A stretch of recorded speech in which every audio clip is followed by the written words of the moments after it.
Hello दोस्तों, नमस्कार। स्वागत है आप सभी का जीआर क्लासेस में। मेरा नाम है रवि। तो चलिए आज की वीडियो को शुरू करते हैं। आज की वीडियो आपके आने वाले एग्जाम यूकेपीसीएस के ग्रुप सी के जितने भी हैं, पटवारी, लेखपाल, फॉरेस्ट गार्ड और पुलिस कांस्टेबल, सभी के लिए ये वीडियो इंपॉर्टेंट रहेगी। हमारी जो क्लास चल रही थी वो चल रही थी वर्ल्ड ज्योग्राफी की, विश्व के भूगोल की, जिसमें हमने 5 वीडियो कर ली हैं। ब्रह्मांड की उत्पत्ति कर लिया हमने, सौरमंडल की उत्पत्ति हमने कर ली है, ग्रहों के बारे में हमने देखा, क्षुद्र ग्रहों के बारे में हमने देखा, उपग्रहों के बारे में देखा, चंद्रमा के बारे में हमने देखा।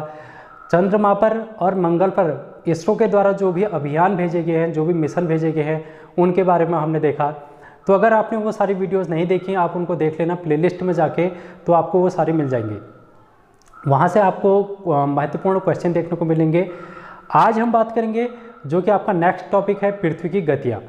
ठीक है, तो चलिए इस वीडियो को हम शुरू करते हैं और हम देखते हैं पृथ्वी की गतियाँ। तो पृथ्वी जो है वो 2 प्रकार की गति करता है। सबसे पहले हम बात करते हैं घूर्णन गति की। सबसे पहले हम बात करते हैं घूर्णन गति। इसी को हम बोलते हैं परिभ्रमण गति। परिभ्रमण गति। और इसी को हम बोलते हैं दैनिक गति। इतने सारे नामों से इसको जाना जाता है।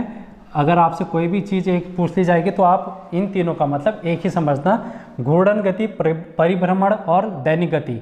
इंग्लिश में हम इसको बोलते हैं रोटेशन। इंग्लिश में बोलते हैं रोटेशन। अब ये देखो, ये हमारी पृथ्वी है। ये पृथ्वी है जो कि अपने अक्ष पर इस तरीके से झुकी हुई है 23.5 डिग्री। इसकी चर्चा हम आने वाली वीडियो में करेंगे, आने वाली नेक्स्ट क्लास में करेंगे। पृथ्वी का झुकाव किस प्रकार से है, किस प्रकार से उसकी अन्य चीज़ें होती हैं। अभी हम इतना समझ लेते हैं कि पृथ्वी इस प्रकार से झुकी हुई है। ये हमारा है पूर्व और यह है पश्चिम। तो पृथ्वी जो है इस प्रकार से घूमती है। ठीक है, हमारी पश्चिम से पूर्व की ओर घूमती है। तो जब ये अपने अक्ष पर ही पश्चिम से पूर्व की ओर घूमती है तो उसी को हम बोलते हैं दैनिक गति या फिर परिभ्रमण गति या फिर घूर्णन गति। कौन सी गति? जब पृथ्वी अपने अक्ष पर घूमती है तो उसको हम बोलते हैं घूर्णन गति। जैसे कि मैं अपने आप को एक पृथ्वी मान लेता हूँ, तो अगर मैं घूमने की कोशिश करूँ, तो अगर मैं अपने अक्ष पर इस प्रकार से घूमता हूँ तो ये मैं क्या कर रहा हूँ, एक घूर्णन गति कर रहा हूँ। अपनी जगह पर ही रहते हुए मैं अगर चारों ओर घूमने की कोशिश कर रहा हूँ अपने परितः, अपने अक्ष के परितः, तो ये इस गति को हम बोलते हैं घूर्णन गति। तो ये आपको समझ में आया होगा कि घूर्णन गति वैसे होती क्या है। अब हम यहाँ पर देखते हैं कि ये जो घूर्णन गति है इसके क्या प्रभाव पड़ते हैं, इसकी क्या विशेषताएं हैं या फिर इसके क्या प्रभाव हैं। तो पृथ्वी हमेशा पश्चिम से पूर्व की ओर घूमती है।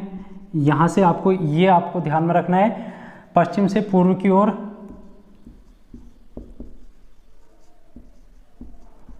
घूमती है कौन? पृथ्वी। दूसरी चीज, इसका जो परिक्रमण काल होता है, ये जो परिभ्रमण काल है, इसका जो काल है वो 24 घंटा होता है। 24 घंटे, यानी कि ये अपने अक्ष पर एक पूरा चक्कर जो लगाने में समय लेती है वो उसे बोलते हैं हम 24 घंटे। इसी को बोला जाता है सौर दिवस। सौर दिवस। चूंकि ये रोज होती है, यानी कि हर एक 24 घंटे के बाद इस गति को दोहराई जाती है, इसलिए इसका नाम दैनिक गति भी बोला जाता है। ठीक है, ये आपको ध्यान में रखना है, सौर दिवस 24 घंटे का। यहाँ से आप देखेंगे कि इस 24 घंटे में हम ये देखते हैं कि जो रात होती है और दिन होते हैं, रात और दिन का होना, ये हमारा निर्भर करेगा इसकी घूर्णन गति पर। देखो, ये हमारी पृथ्वी है, इस प्रकार से झुकी हुई है। ठीक है, इस प्रकार से गति कर रही है पश्चिम से पूर्व की ओर। यहाँ पर हमारा सूर्य है। ये क्या है? सूर्य है, जो कि पूर्व दिशा में हमको दिखाई देता है सुबह के समय। अगर ये यहाँ से प्रकाश की रोशनी कर रहा है इस प्रकार से, तो ये पृथ्वी हमारी क्या है? गोल है। गोलाकार कोई भी वस्तु अगर होती है तो अगर हम इसके पीछे वाले भाग में देखें, यहाँ पर तो क्या ये सूर्य का प्रकाश इस भाग में दिखाई देगा? क्यों? क्योंकि जो सूर्य की किरणें हैं वो तो इस तरीके से चले जाएंगी, ये वाली किरण इस तरीके से चले जाएगी, और ये वाला जो भाग होगा, ये वाला जो भाग होगा यहाँ पर अंधकारमय होगा। तो हम कह सकते हैं कि जब सूर्य पूर्वी दिशा में है, जब सूर्य की रोशनी इस पूर्व में पड़ रही है हमारी पृथ्वी के, तो उस समय पश्चिम में क्या हो रहा होगी? रात हो रही होगी और यहाँ पर दिन हो रहा होगा। उसी प्रकार जब हमारी ये जो पृथ्वी घूमेगी, तो जब भी घूमते हुए इस क्षेत्र में आएगी तो दूसरे वाले इसके विपरीत क्षेत्र में क्या होगा? अंधकार होगा, यानी कि यहाँ पर रात होगी। इसलिए हम कह सकते हैं कि जो ये घूर्णन गति है, इसी के कारण हमारे दिन और रात होते हैं। ये क्वेश्चन आपसे बहुत बार पूछा गया है, बहुत से एग्जाम में, रेलवे में भी पूछा जाता है, ये एसएससी में भी, और आपके एग्जाम में यूके पीसीएस, यूके एसएससी, इनमें भी ये क्वेश्चन पूछा जाता है। तो आप यहाँ पर बता सकते हैं कि घूर्णन गति के कारण दिन और रात होते हैं। जो ज्वार भाटा होती हैं, ज्वार भाटा में परिवर्तन, ज्वार भाटा हम आने वाली वीडियोस में पढ़ेंगे इसके बारे में डिटेल में। अभी आप इतना ध्यान में रख लो कि ज्वार भाटा में जो परिवर्तन होता है वो भी आपकी घूर्णन गति के कारण होता है। तीसरी चीज़ आपको यहाँ से क्या ध्यान में रखनी है, और चीज़, अन्य चीज़, जो हमारी पृथ्वी है वो गोल तो है, ये क्या है?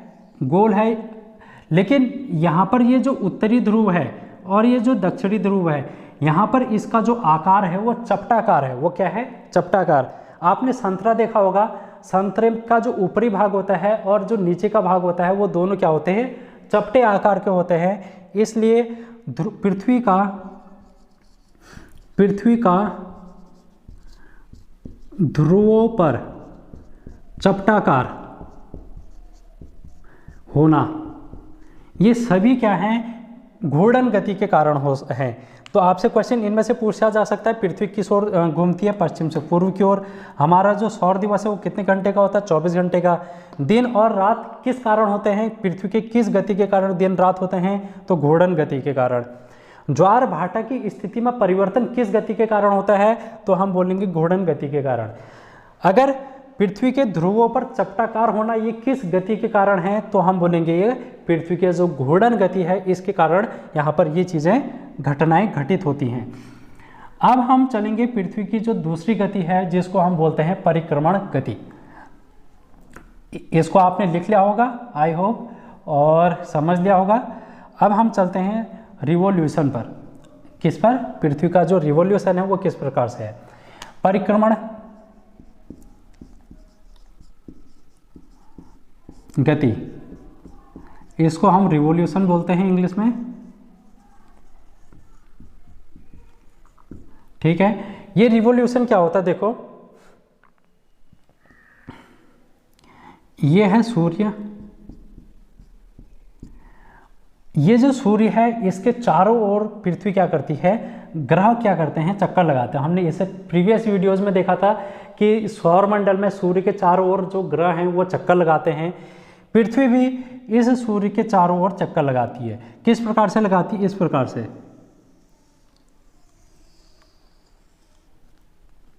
ठीक है, इस प्रकार से। ये इस पथ को बोलते हैं हम दीर्घ वृत्ताकार।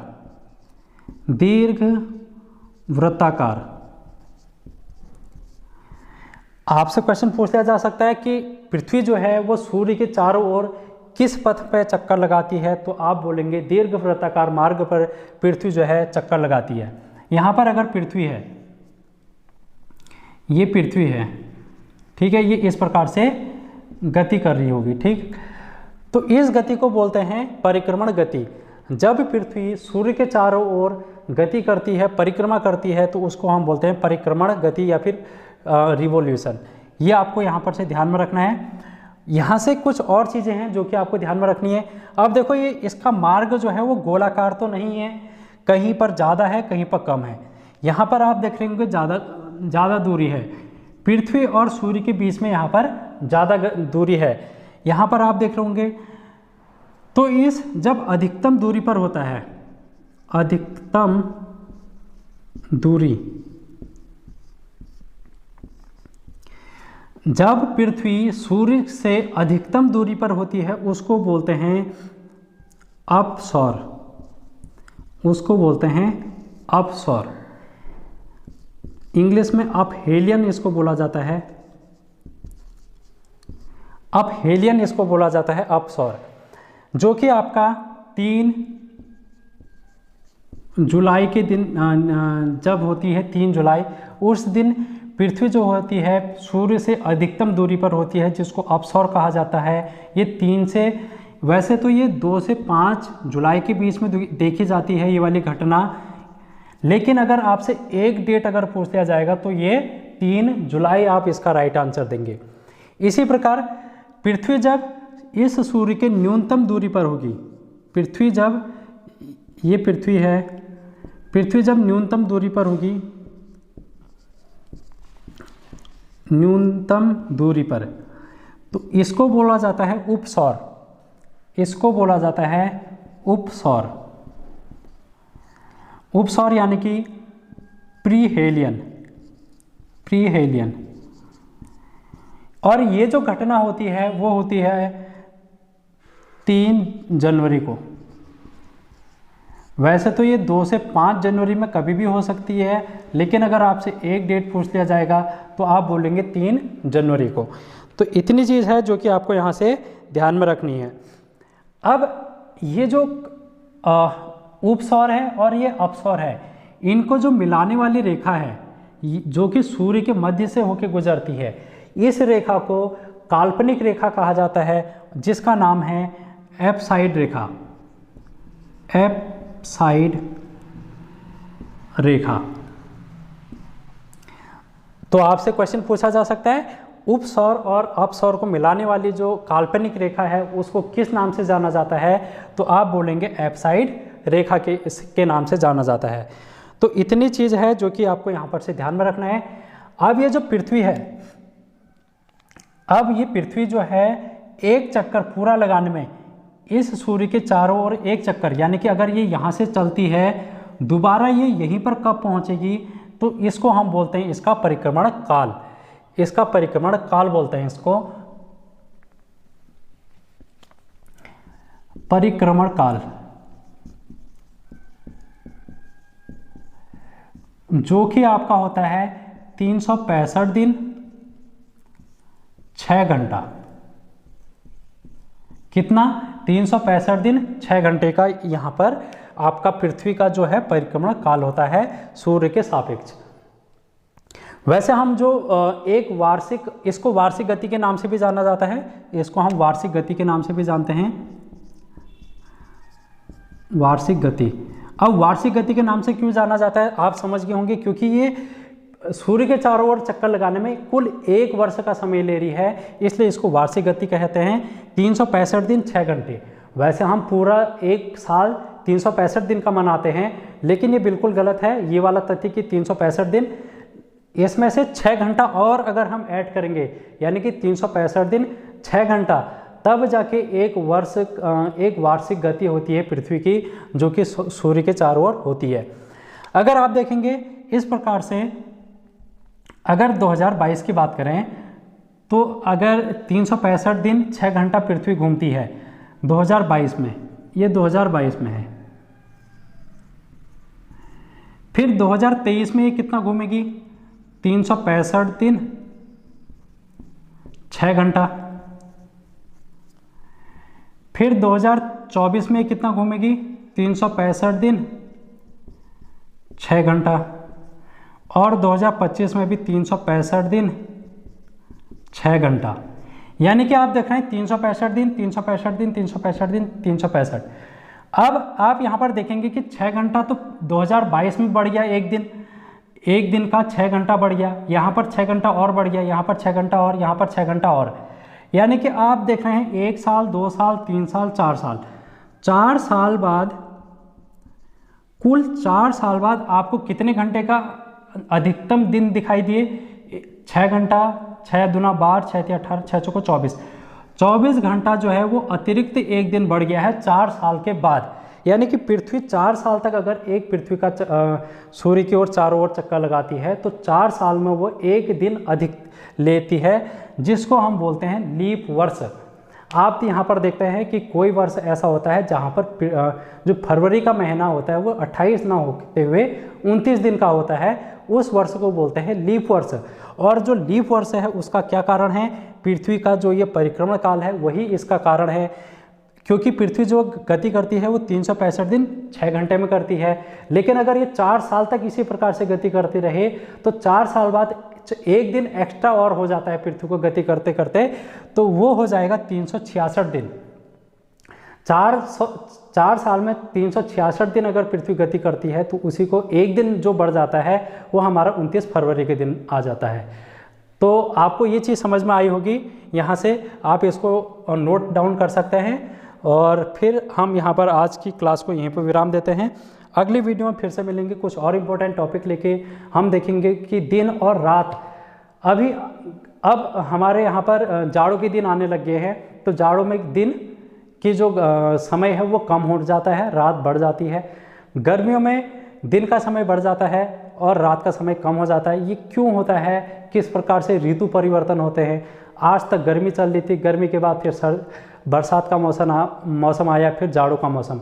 ये किस प्रकार से घटनाएं घटित होती हैं, इन सारी चीज़ों को हम आने वाली वीडियोज़ में पढ़ेंगे। तो आज की वीडियो में इतना ही। चैनल को सब्सक्राइब कर लेना, वीडियो को शेयर करना, लाइक करना, कमेंट करना। Thank you.